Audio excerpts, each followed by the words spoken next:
I was shown a man who did not die the way other men die. Heaven took him before death could. He left no grave behind him, only a vision that explained what went wrong with the world. His name was Enoch. Before Noah, before the flood, there walked a man who pleased God, and then vanished from the earth. Genesis barely speaks of him, and then he is gone. No grave, no final breath. The text says only this: Enoch walked with God, and then God took him. Before he vanished, he was shown what had corrupted the world: judgment. A door opened into the machinery of heaven and earth. What came through that door became the Book of Enoch. Many rejected it. Ethiopian tradition preserved it after much of the world cast it aside. This is what he saw. The vision did not open with peace. It opened with movement. God descended from his dwelling, and 10,000 of his holy ones came with him. The earth did not stay still to receive them. The mountains shook. The hills split open like old wounds. Everything that seemed permanent began to tremble. This was not ruined for its own sake.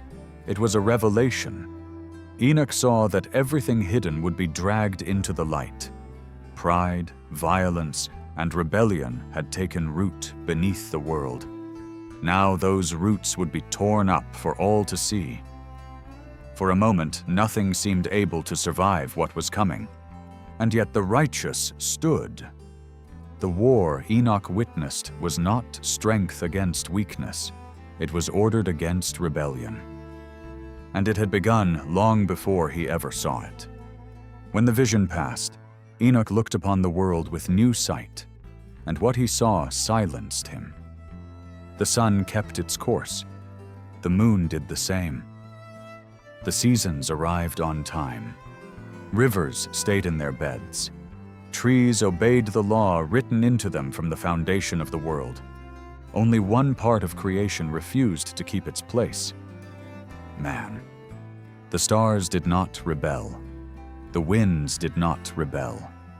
The deep waters obeyed every boundary set since the first day.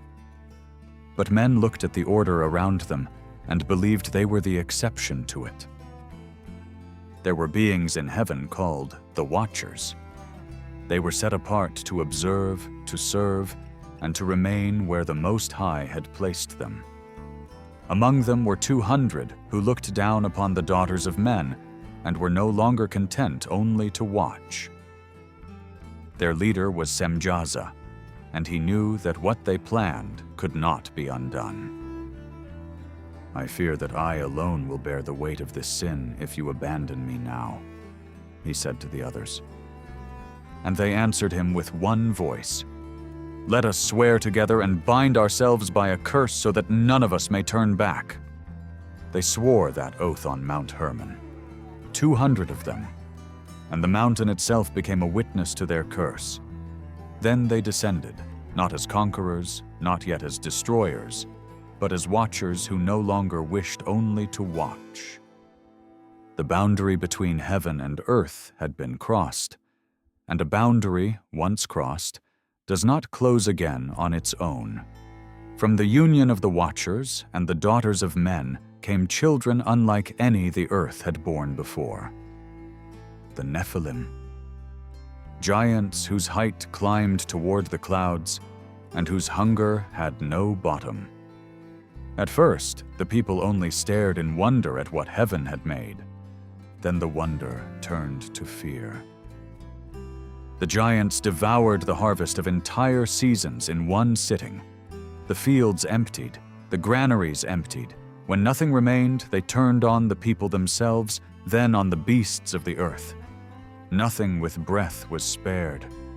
Remember the order Enoch had seen: the sun in its course, the rivers in their beds, the seasons keeping their appointed times. Now watch that same order collapse beneath the weight of what man and angel had built together in secret. And the worst of it had not yet come. The Watchers did not arrive bearing swords. They arrived bearing knowledge. In the end, that proved far more dangerous. Azazel, one of their leaders taught men to draw iron and bronze from the earth. Then he taught them to forge swords and shields. Other watchers taught the women the cutting of roots and the mixing of enchantments. They taught them to paint the eyes and summon desire where there had been none. Still others revealed the secrets of the stars and the hidden mechanics of the sky no mortal was meant to hold so soon. Hear this? The knowledge itself was not the sin. Men stopped asking what creation meant and began asking only how to bend it to their will. They stopped lifting their eyes to heaven, and soon they began to believe they themselves could become the authority over all things. That drift away from wonder toward control was the true fall, quieter than the flood that followed, but no less fatal. The damage would not stay buried. The earth itself cried out beneath the violence poured upon it. The blood of the slain rose like smoke before the throne. And for the first time in an age, heaven answered. 4 archangels stood before the throne: Michael, Gabriel, Raphael, Uriel. Each was given a charge, one to judge, one to heal, one to warn, one to restore, and the long silence of heaven, which the wicked had mistaken for permission, came to its end. The watchers begged for mercy. None was given. Azazel was bound.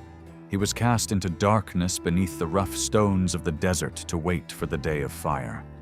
The other watchers were chained beneath the mountains, and their children, the giants who had devoured history, turned their hunger upon each other until they fell by their own hands, exactly as heaven had decreed. Then a new name rose from the wreckage of that age: Noah. The flood that followed was not only water, it was a cleansing, a washing away of a world broken beyond mending. Heaven was not erasing creation. Heaven was preserving what little remained pure enough to save. For a moment, it seemed that the story had ended there, beneath the waves. But the story was only changing its course. The fallen watchers, bound and without hope, turned to the one man who still walked between heaven and earth. "Speak for us," they pleaded. "Carry our plea upward." And Enoch carried their plea faithfully. He climbed through the layers of the firmament. At last he stood before the throne itself and laid the petition before the Most High. The answer returned unchanged. No mercy, no reversal, no healing for what had been broken beyond repair. But heaven did not send Enoch away empty. He was shown rivers of fire flowing like living water. He saw chambers older than memory, holding bound spirits. And among them stood one tree more radiant than the rest, the tree of life, kept for a day not yet arrived. The vision had stopped showing him what had already happened. Now it showed him what held all things together. Then the vision turned, no longer backward toward what had been, but forward toward what was still to come. Enoch saw kings and rulers brought low before a throne that made their crowns mean nothing, and the forgotten lifted into light. At the center sat a figure chosen before the mountains themselves were formed. The Son of Man, the elect one. He sat where judgment and restoration meet as one. And there Enoch saw it plainly, the powerful brought down and the humbled lifted exactly as the throne had decreed. Justice had not come quickly, but it had come. What waits in heaven is not weakened by delay. In his final visions, Enoch was shown no more battles. He was shown patterns, the sun moving through its gates, the moon waning by a law older than memory, the stars keeping their courses with a precision no mortal hand could match.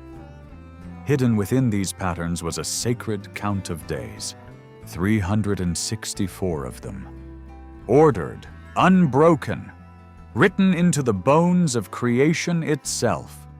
The universe, Enoch saw clearly now, had never been left to chance. And in that single truth lay the answer to all he had witnessed. The knowledge the Watchers gave was not forbidden because it was evil. It was forbidden because order already existed. Man reached for power before he earned the wisdom to carry it.